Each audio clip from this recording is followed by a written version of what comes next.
Kia ora, New Zealand. Welcome to Sweet Chain Live. This is episode 15, and welcome. Got a great show for you tonight. On the show today, we've got hot scores coming up from around the country. I'm joined by my special guest, Liz Moka, joins us tonight. I'm going to be going through some upcoming events and also talking to you about some future episodes that we've got coming up that are really, really exciting. We're also going to be spinning the wheel for Hoska for this weekend. So if you're in the capital, come down to Petone on Saturday morning. First up, though, as ever, we'll go through your hot scores for the week. And starting down in Invercargill, and it's Ethan Stout once again shooting a hot 13 down on the alternate tees. And over at Dunedin, it's Team Sweet Chain's Andrew Fleming with a 7 under par. So well done to Andrew. Queenstown Gardens, Mikey Yu checks in with a 14 down. We'll hear a little bit more about the Queenstown Classic, which happened this last weekend shortly. At Tucker Beach, Ethan Stout put in a personal best and a hot round of 9 under par. And across at Wanaka, Nick Steenson and Luke Holston hit 3 under. Lismore, which hosts Lords and Ladies of Lismore this weekend, was bested by Kyle Martin with a 12 under par. He'll be wanting to carry some of that form into this weekend. And Ashton Clark and Jeremy Brockenshire tied at Jelly Park with 13 under par. Willie Taratana was the hot thing on Queen's Park this recent week with 8 under par, and Jasper van der Meer shoots 6 under at Brooker Ave in what was the hottest score there. Cross to the capital, and Berrenport Hills, Cy Fogarty and Ali Webb doing it on their home course with 5 under. And when we go across to Hikoikoi, local resident Jacques de Waal hits 3 under, and he's joined by Chris Houston this week with 3 under par. Up at Harcourt, it's Team Sweet Chain's Brett Carlisle who shoots the hottest round of the week with 3 under. And up at Linklater, Galal Brizzle is showing us how to do it in the mighty Manawatu with 3 under par. Inglewood up in New Plymouth, and it's Trevor Woolman with 5 under. And up at McLaren Falls, Brad Taylor and Forrest Dunn tie at 4 over par. Across to Rosedale, and Steve Jessup's been putting in the rounds there with 4 under. And Woodhill, Woodhill Red Tea, is Jake with 1 under par. So some fantastic rounds there from everybody. This last weekend, though, saw 2 New Zealand Disc Golf Tour events. First up, we had the 26th, the Helicopter Line Queenstown Classic down around Queenstown Gardens, and the King Country Classic in Taumarunui. So we'll go through the results of those, and then we'll bring in my special guest. So in Queenstown, first of all, 10th place was Jack Bailey. Tied for 8th was Stephen Reed and Roberts Crestins. 5th place, you had tied Zach Taylor, Cooper Solis, and Stephen Tate. 4th place was youngster Isaac Susanuma Howard. 3rd place was Johnny Ferrari with 36 under par. 2nd place, David Keane, 2 shots clear of him with 38. And 11 shots in the lead is Mikey Yu with 49 under par. So very well done to Mikey Yu for taking out that. Cross to FPO, and it's Stephanie Stridham in 3rd place. Zara McLeod it came in 2nd, and Liana Cristina came in 1st place at Queenstown on her local course. The other event was Taumarunui, and in the MPO division, we had Philippe, Anthony Rogers, and Joshua all tied for 8th place. Then in 7th place was Connor McKinstry. 6th place was Brady Cush. 5th place, Andy Davey. 4th place was Simon Feasy. 3rd place, Logan Gillard. 2nd place, Stan Morris and Logan Gillard were tied for 2nd place. And Jackson Sullivan takes out the win by 12 strokes up in Taumarunui. In the ladies division, we had Jenny Joint in 3rd place, Paula Wilson in 2nd, and the winner in the FPO division is my special guest this week, is none other than Team Sweet Chain's Liz Moka. Good evening, Liz. Hey, mate. How are you? I'm good. recovered from the weekend? Well, it took a few days. Thankfully, it's school holidays, so I was at home. But yeah, because we were crazy enough to shoot across the Taupo and try out the new course there as well. Oh wow, wow! So you got to try that out, and do you like it? I do, especially since I'd played there a few times in the past. So I think they've done a great job, and it's great that it's permanent as well. Yeah, fantastic, fantastic. So Taumarunui, talk us through how the rounds went, how your tournament experience for this year went. Okay, well, I guess the King Country Classic is one that Jack and I go to every year if we can, since Pete and Blair and Des and Corin, they're all quite good friends of ours. So it's great to catch up and get the good King Country hospitality. For me too, it's also like such a challenging course, and I feel like you feel like you've either played bad or played good by the end of the round. And this weekend for me though, I feel like I've just played average, but consistently average, and that seemed to be enough for the weekend. Just did what I needed to do and got some good results in the end. Yeah, I mean, looking at the course, and forgive me, I've not played it, but looking at the course, it does seem like a course where if you don't have a blowout and you can just restrict the number of mistakes in a way, then actually you can come away with a good result over 3 rounds. Well, there were 4 rounds this year. Oh wow! Oh wow! And so, you've never been there, but the grounds, it's on a polo cross ground, which is also a farm as well. So the terrain's not a pristine golf course or anything like that. And when you add a bit of rain as well, it's another factor. Because it just makes everything soggy and a bit muddy and a bit slippery. So yeah, there's lots of challenges to that course, but it's a great course. It's one of my favourite. Good stuff. Good stuff. And what were your workhorses for the weekend? Yeah, I've asked my husband to grab them, so I thought I might show them. So this is one I got from you. Oh, where's the thing? Avenger SS. Avenger SS? Yeah, I just got that from you recently. So that was my go-to driver for the weekend. And this is one I got recently as well. Oh. We've nicknamed this Tutti Frutti. That's what my husband's nicknamed it. Really straight and true on the weekend, which was good. And this one was just great. Can't go past the Glow Tui. Tui's in general are one of my favourite discs. So, yeah. The Glow Tui, eh? The Glow Tui. You're not. I don't think you're the only one joining us tonight who appreciates a Glow Tui. They were my go-to putter for a long time, and yeah, very, very good. So you've had a really good start to this year. I mean, I'm looking at the results, and I'm seeing second at Makaripi. You won advanced division at Peter Crowther, and now you've taken out FPO at King Country. That's putting together some pretty good results there. Well, I just remember at the start of the year, when you guys approached me for sponsorship as well, and I had to think of what a goal would be for the year. And so I've made my goal to be try to finish top 3 in every tournament that I play, and not just the tour events, but even local ones as well. So I think I've been quite successful locally.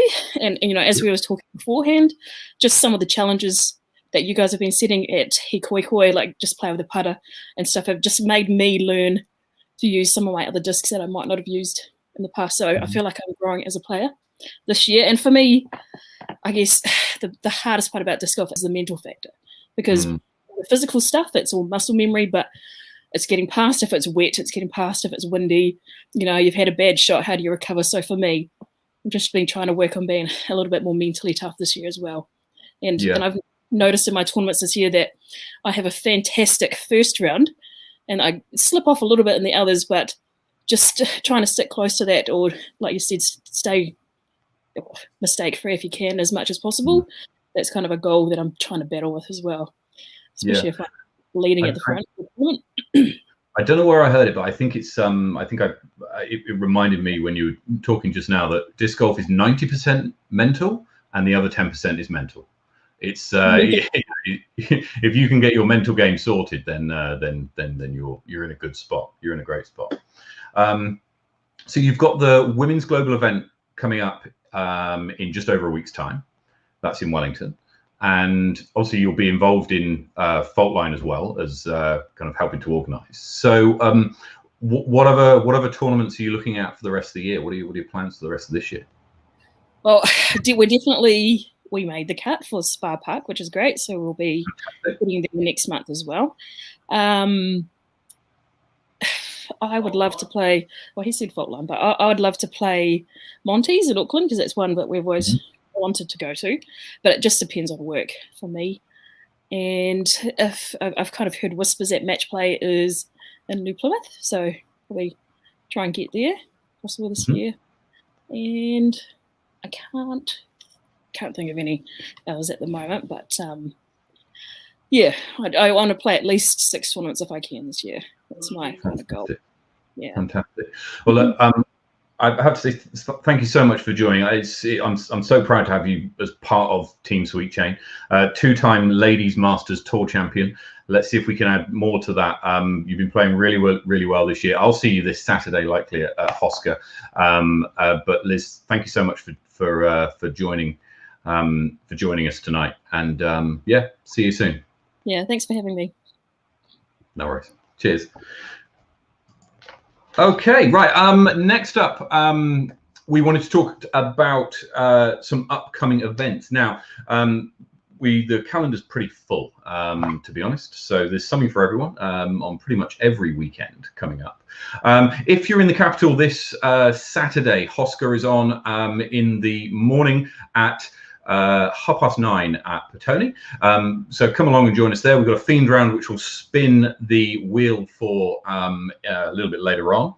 And on this Sunday is also the west side of Woodville, and that's at Ryan Kitto's course up in Woodville. So if you're lucky enough to get on to be entered into that competition, then have a great time. It looks like it's going to be a great place, and I know Ryan's got will put on some great hospitality.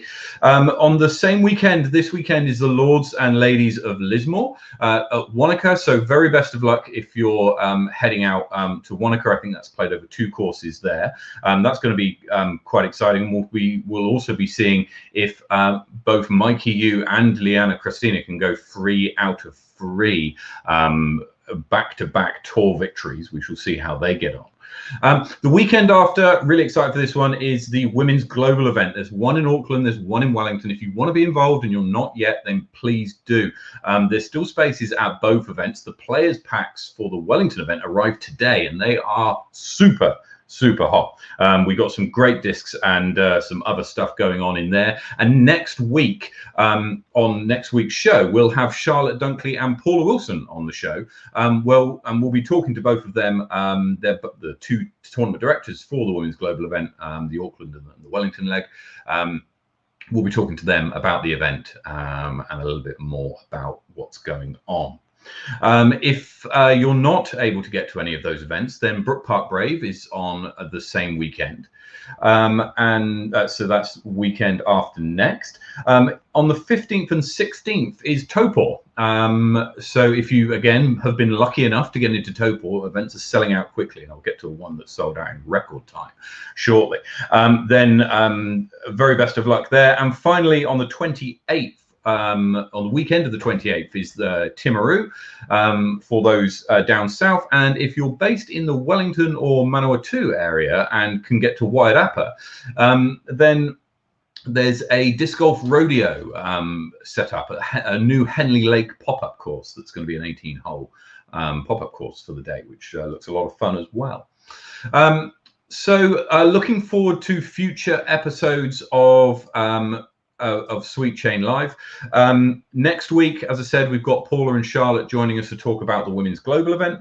The week after that, on the 13th of May, we're joined by Hayden Shaw, who's going to be talking to us about the install of the Topor course and amongst other things. And on the 20th of May, you're not going to want to miss this one. The 20th of May is going to be our AGM special.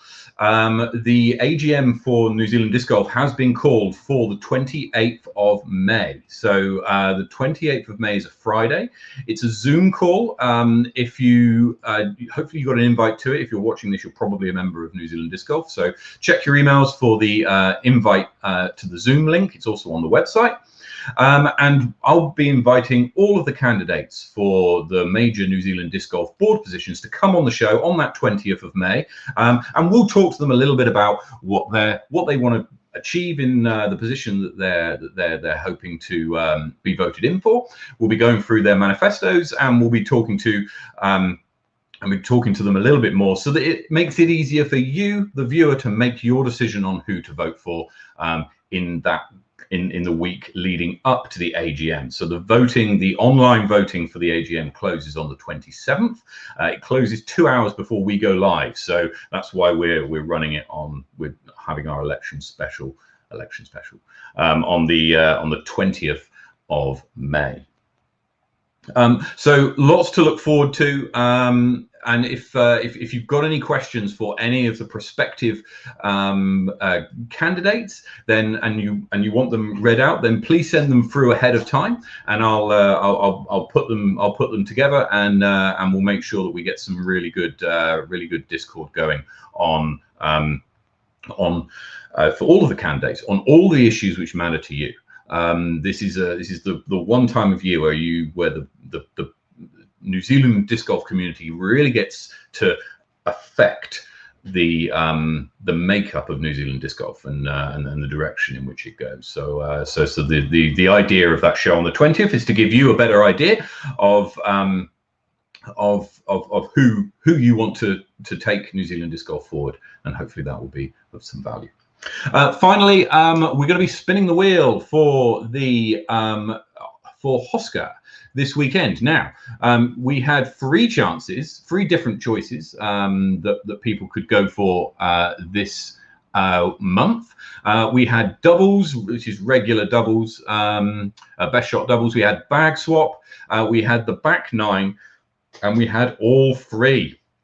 Now, in terms of the votes, doubles and bag swap got the most votes, with, I think doubles came first with 10 votes, bag swap with 9. I think all three got 3 votes, and the back nine got 2. Not a very favourite one of the group. Nevertheless, there is the opportunity that it might win. So I think Carson voted for all 3 and has since said he can't go, so he'll be laughing from a distance. But here we go. Let's spin the wheel, see where it's going to land. What are we going to be playing? So Saturday at Hoscar, we're going to be playing doubles. We're going to be playing doubles. So what will happen is when we all turn up on the Saturday, come and see us, give us your name, and I'll draw random doubles. It'll be random mixed doubles, so you could end up with the person you came with or someone you've never met before.